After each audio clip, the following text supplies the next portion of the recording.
MLA పదవి మీ అయ్యవ అంటున్నావు కదా, నాకు ఎన్నిక ఇవ్వలేరని మీ అయ్యవ రాసిచ్చిండు. ఇక్కడేమన్నా మీ అయ్యవ ఏమన్నా రాసిచ్చిండా? గణపురం అవును, మీకు ఒక్క ఊరు ఉండదట, అనేక ఊళ్ళు మీయేనట. అదేనా గణపురం రాజకీయ జన్మనిచ్చిందని చెప్తున్నావు కదా, మరి వాళ్ళకి ఏం చేసి రుణం తీసుకున్నావు? నేను గణపురం స్థానికుడుగా, గణపురం బిడ్డగా, ఒక్క మాదిగ బిడ్డగా గౌరవపడుతున్నాను, గర్వపడుతున్నాను.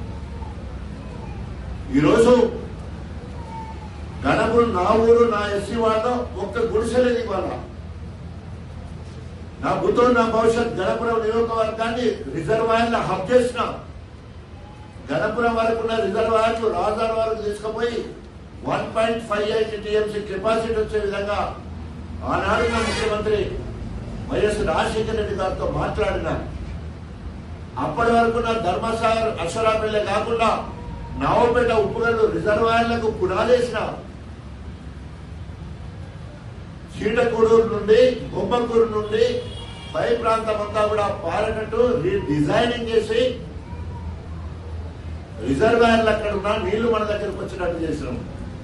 ఈ రోజు అభివృద్ధి వరంగల్ జిల్లాలో ఎక్కడ లేని విధంగా 1,53,000 ఎకరాలకు నీళ్ళిచ్చే విధంగా ప్రతి చెరువును నింపుకునే విధంగా దేవాలయాల ద్వారా ప్రణాళిక చేసుకొని నింపుకోగలిగాం.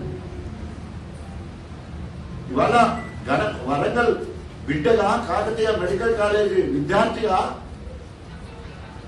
కాళోజీ ఎస్టీ యూనివర్సిటీ తీసుకొచ్చినాం. కేసీఆర్ గారి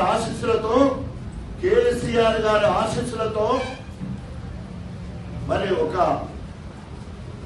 విక్రమార్కుడు ఏ రకమైతే పట్టుబడతారో అట్లా విక్రమార్కుడు పట్టుబట్టి కేసీఆర్ గారిని ఒప్పించి మెప్పించి